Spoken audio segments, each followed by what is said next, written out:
Saudações, meus irmãos, Namastê, muita luz para todos. Agora, continuando com a leitura do livro O Astro Intruso, segundo Ramatiz. Paramos na página 15 e vamos continuar agora na página 16. Pergunta: poderia explicar melhor essa questão sobre a órbita elíptica e a sua aparência hiperbólica? Ramatiz: a órbita do astro intruso é elíptica, sendo a sua trajetória a de uma curva fechada, não aberta como o hiperbole que caracteriza a órbita de cometas. Entretanto, por ser muito extensa, dá a impressão de ser hiperbólica quando ela passa pela Terra. Convém acrescentar também que o astro, em momento algum, abandona sua órbita original quando atravessa sistemas solares, descartando-se, assim, a existência de velocidade tangencial nessas fases. Ele não se desloca para fora de sua órbita, o que o faria assumir nova velocidade a partir daquele ponto. Não existem velocidades diferentes dentro de um mesmo sistema solar. A alteração de velocidade ocorre somente no segmento intersistemas solares, quando a ação da gravidade dos sóis regionais inexiste e a aceleração se faz por conta do Sol central, que referencia o astro intruso. Pergunta: o astro intruso, sendo um planeta que circula em torno de seu Sol, tem órbita também em torno do Sol de nosso sistema?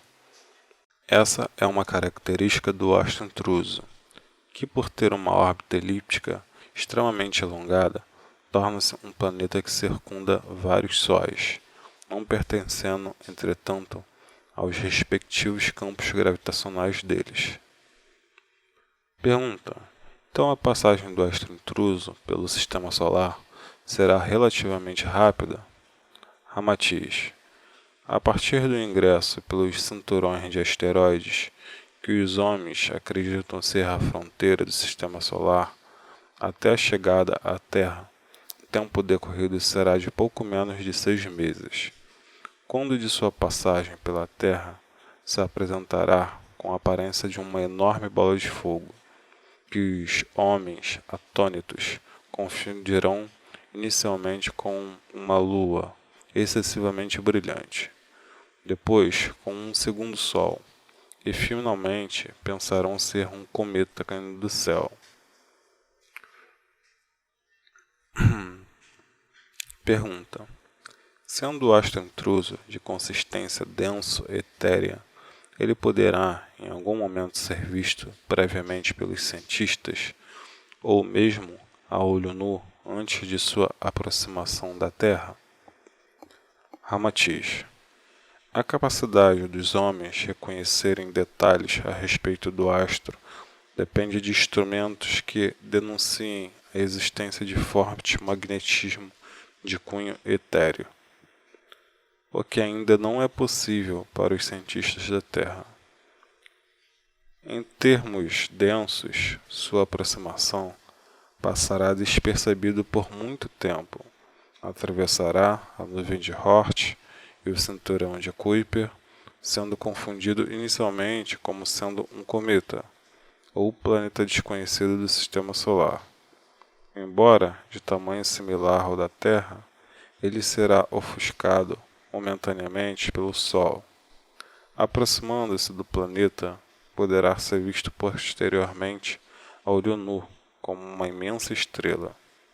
Entretanto, quando tangenciar a órbita terrestre, apresentará forte capacidade refletora, dando a sua consistência químico-física, fazendo com que seja observado no céu como uma espécie de segundo Sol, ou como um cometa flamejante.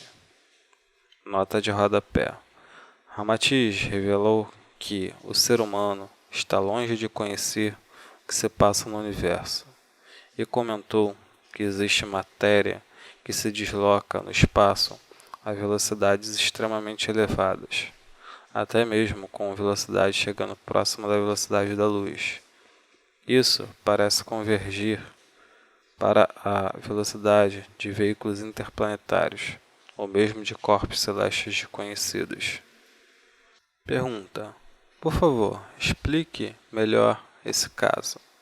Se a parte densa do astro intruso é plenamente visível, por que então a dificuldade dela ser vista pelos cientistas, mesmo com a utilização de instrumentos de longo alcance? Desprezando-se o que diz respeito ao magnetismo de cunho etéreo. Ramatiz: é preciso imaginar para entender o porquê. Vamos simular uma situação no qual alguém observa o universo a partir da Terra, com limitada tecnologia como a que se verifica atualmente. Por outro lado, o observador secundário estuda o universo de um planeta fora do sistema solar, porém com instrumentos altamente aprimorados. Naturalmente, o primeiro caso apresenta limitações, principalmente se considerarmos que os homens na Terra não conseguem saber mesmo inúmeros fatos que ocorrem ao seu redor. Já o segundo exemplo, o observador pode ter maior cuidado em seu trabalho, inclusive avaliar o que se passa no sistema solar, em termos de movimentação dos corpos celestes. Com os equipamentos que são e serão utilizados na Terra, os cientistas estão sujeitos a diversos erros, não somente sobre os fenômenos observados, mas também relacionados à presença de corpos celestes. Por exemplo, a existência das concentrações de asteroides no cinturão de Kuiper, além de Netuno, ainda promove certa confusão quanto à discriminação entre asteroides, cometas e planetas. Considera-se também que a descoberta do cinturão em 1992 forneceu informações sobre a questão das migrações planetárias. E apesar dele estar inserido no processo cinético do Sistema Solar, somente foi descoberto em 1992, que demonstra estarem os homens engatinhando em termos de universo. Dessa forma, interpretações equivocadas são frequentes.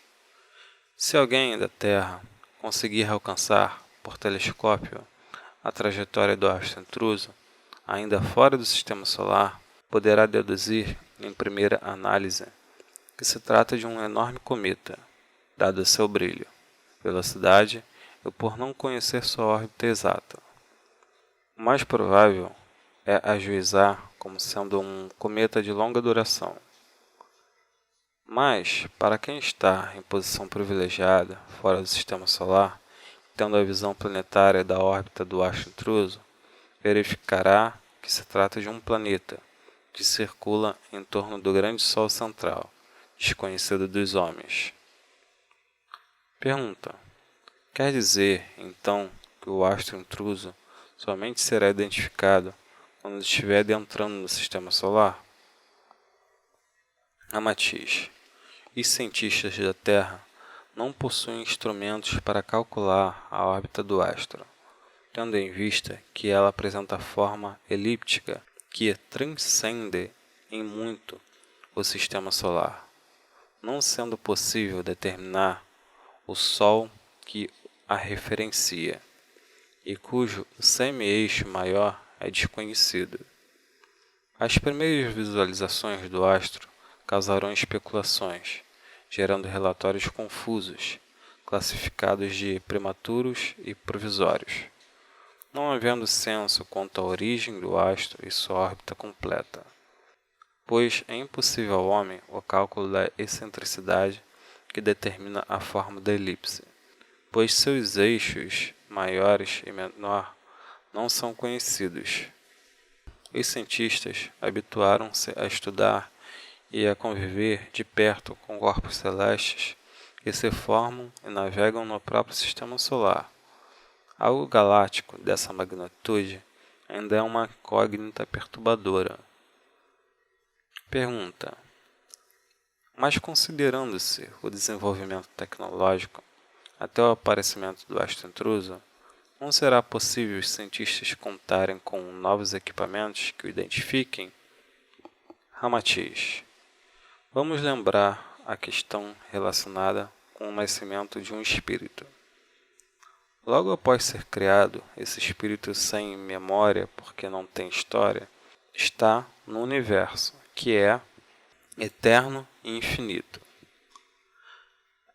Em representação matemática, ele é um simples ponto no infinito, e a probabilidade de se identificar um ponto no infinito é zero. Ou seja, ele existe, mas como um ser desprovido de noção sobre si mesmo. A encarnação surge então para retirá-lo desse estado de torpor. A partir da vida na matéria, a primeira, ele começa a traçar suas referências iniciais na vida material temporal. E pelas várias encarnações, conhecendo os limites da matéria, ele passa a ter noção de infinito. Tendo a noção de tempo, ele compreende sobre a eternidade. Assim, como através da mente concreta, ele poderá saber o que é mente abstrata.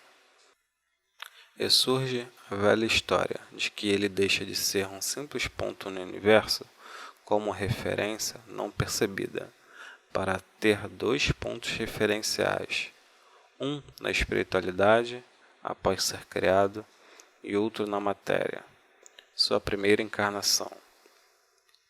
E com dois pontos ele forma a sua primeira reta, da conscientização, começando a estruturar a geometria de seu microcosmo. Por outro lado, vamos lembrar a trajetória de um corpo através do universo. Ele pode ter determinada velocidade num espaço definido. Porém, se visto sob um prisma de infinito, sua velocidade será zero. Pois, por mais que ele se movimente no infinito, será entendido como um ponto estático, impercebível, com probabilidade zero de ser identificado.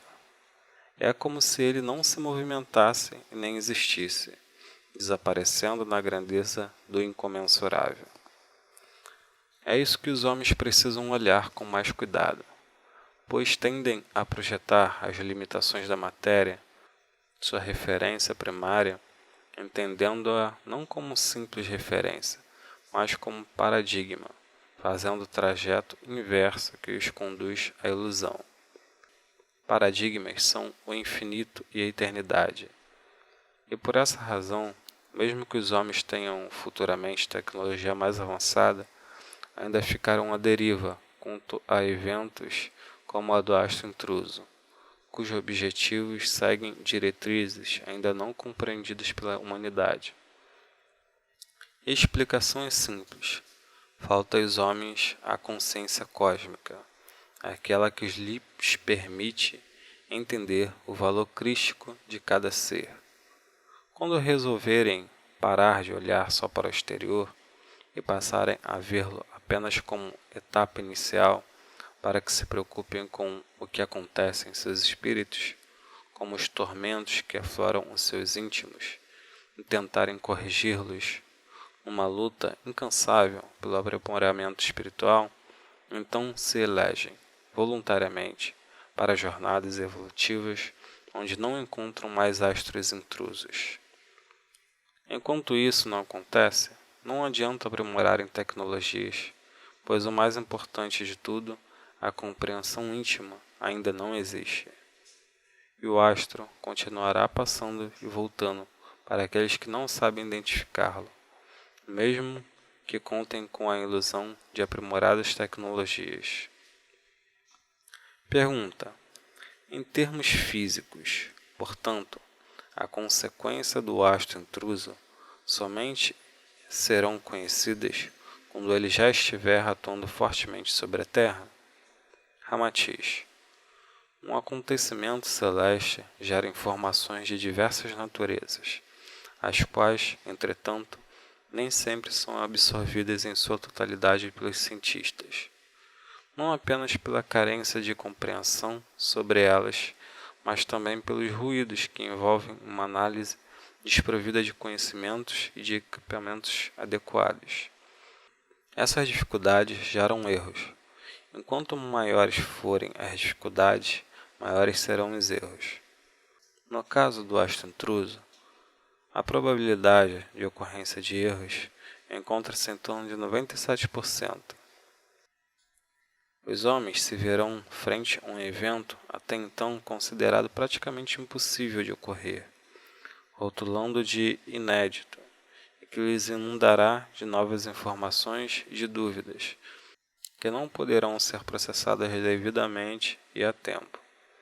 As hipóteses podem ser construídas perante fatos inéditos, mas os eventos reais somente serão conhecidos a partir do momento que comecem a se manifestar, sem chances de reação.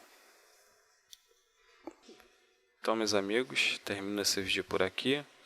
Continue acompanhando esse audiobook sobre o livro Ramatiz, o Astro Intruso, na página 19. Gratidão, namastê, muita luz para todos e até a próxima.